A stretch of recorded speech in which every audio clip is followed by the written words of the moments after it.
My name is Darius Nitchka, and I played the character of Tilly. I'm Christian Fossen, and I played Cyrus. My name is Chloe Vogelgesang, and I worked as the key makeup on Critical Myth. My name is Sarah Tevitt, and I played Athena in Critical Myth. My name is Cami Strem, and I was the first assistant director on Critical Myth. My name's Dahlia, and I played Rand in Critical Myth. My name is Jacob Wood, and I'm the head of sound and composition on the film. My name's Nigel Mays, and I'm the DP of lighting for Critical Myth. My name is Rhyzel Velasquez, and I worked as the third assistant director and alternate first assistant director on Critical Myth. Hi, I'm Nora, and I was the head of camera department and co-DP.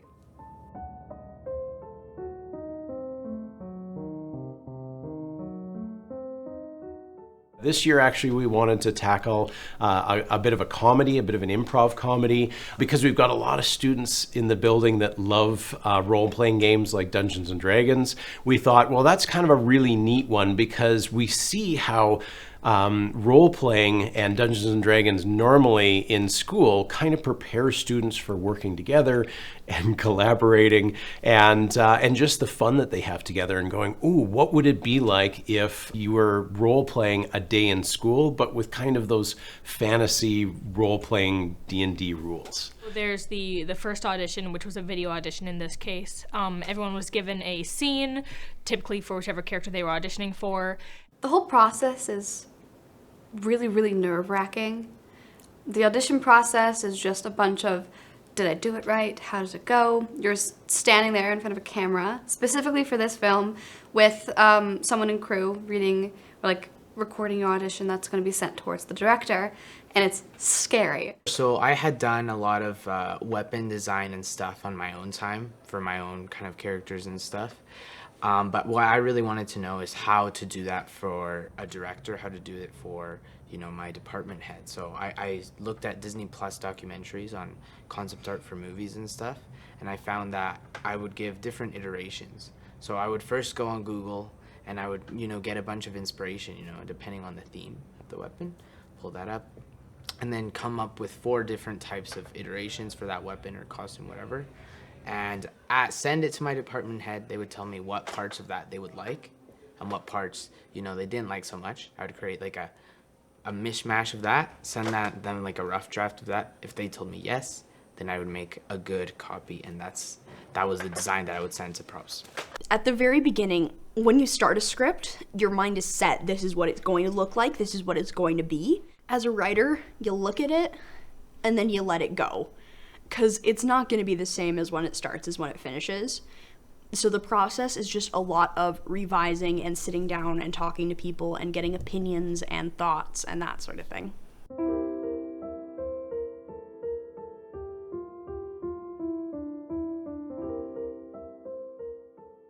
Every day before a shoot, we'll have a key meeting with our director, Christine. She'll give us the storyboards, and Nigel and I will look them over. Usually we'll have a lighting setup determined beforehand. We'll go into the locations and we'll say, okay, so we're going to have the sticks here to get that over the shoulder on the 85.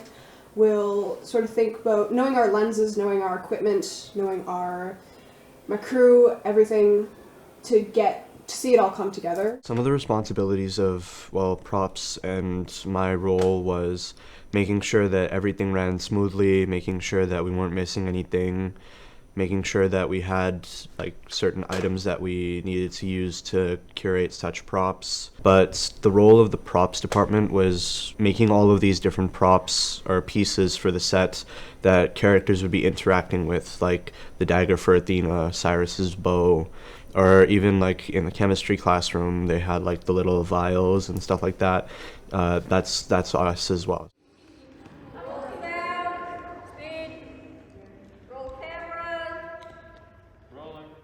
The first assistant director is responsible largely for coordinating things on set, so making sure that everything is done when it needs to get done, making sure that the director knows when shooting can start, and communicating between the crew is also a large part of it.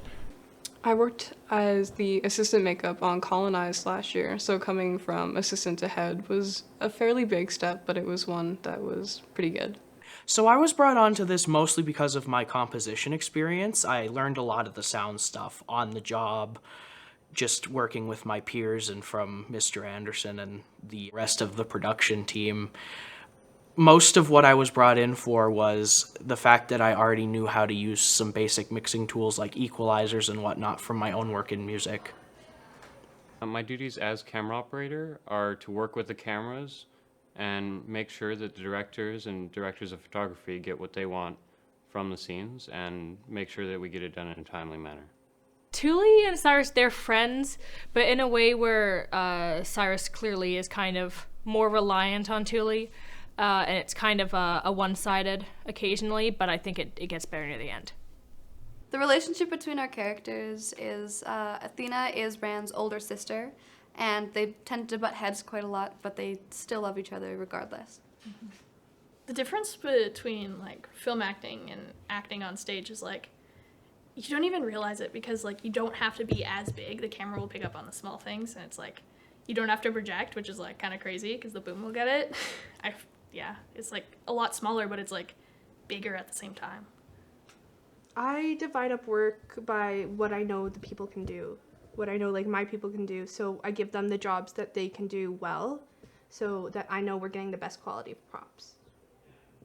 I believe some of the most important aspects of my job are clear communication and maintaining a positive and resilient attitude.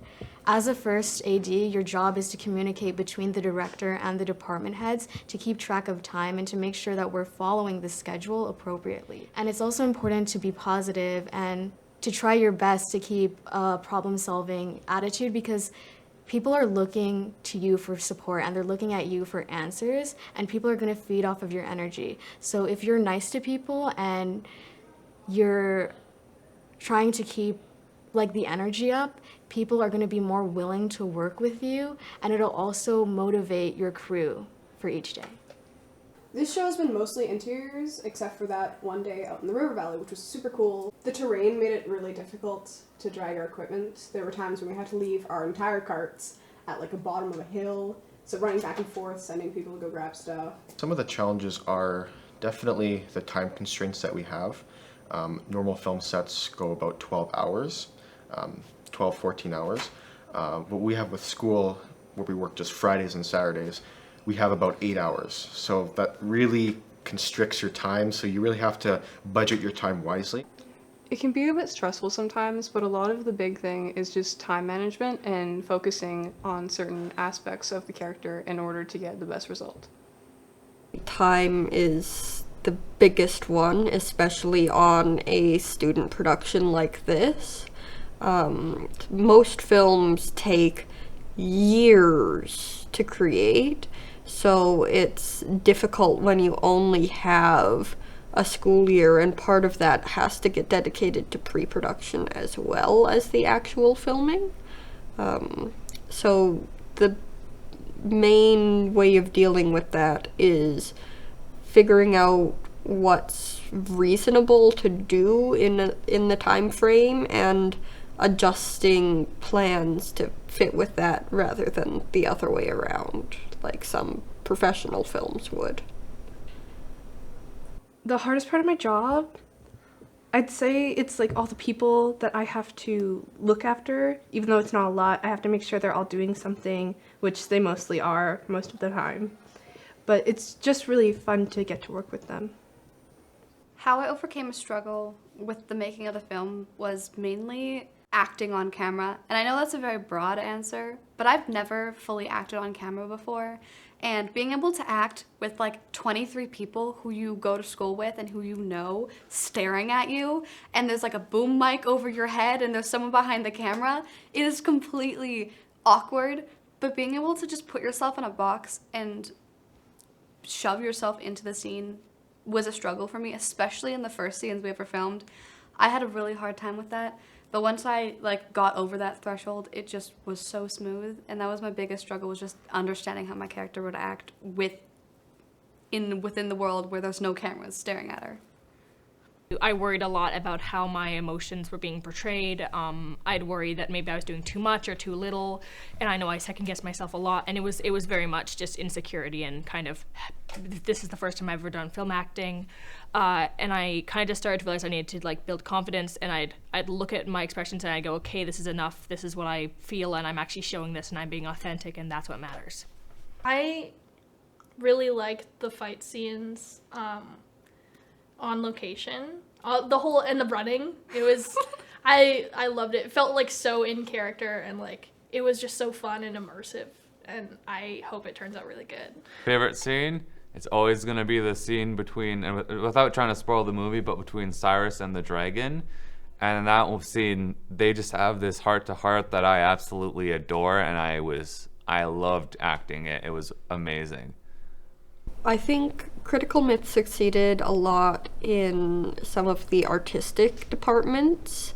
The props, costumes, and set decoration and construction departments all did an incredible job. Everything looks just gorgeous. It worked out so well, even though they had some tough times.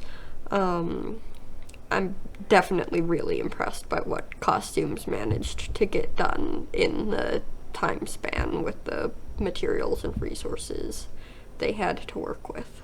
I think we really succeeded in getting together the lighting and sets before we started shooting.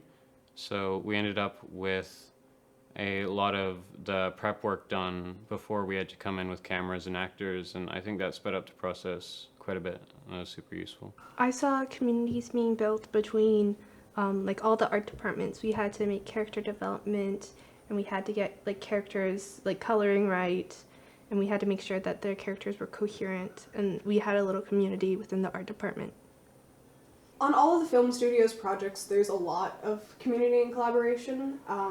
I've been a part of these for like 3.5 different shows, under different roles, but every time I see all the people coming together to build this amazing thing, and it's really such a cool opportunity that we get to be able to make movies in our school environment. This experience of making a film every year is, I find, really valuable to the students, and the students come back every year wanting more, wanting to do the next project, wanting to take on leadership roles, and it's really their excitement that goes, okay, this is something that's special that we're doing.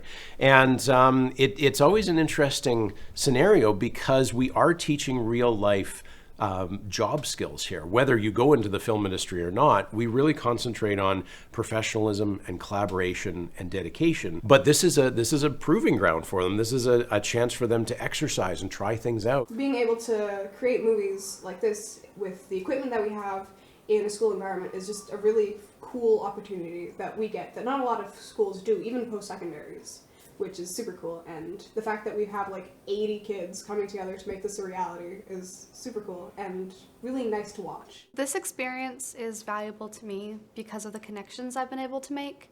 I've made friends with people who I would not have expected me to be friends with. I've gotten close to my co-stars, and I've been able to understand how a film set works and how some days it can go worse than others, and no matter what, there's still those people there that will always understand you.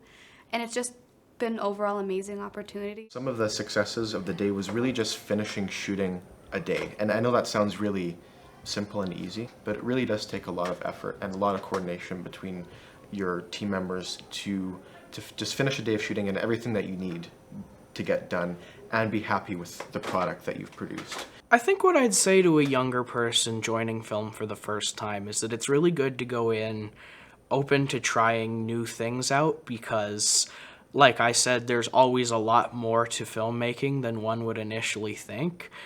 Like, you're gonna go in and see departments and roles within those departments that you would not have even thought of, and if you're willing to actually try them, you might find something that you're very, very interested in. Have fun with it. I mean, it's a job, but it's one of the coolest jobs out there, and having fun just makes it all the more worthwhile.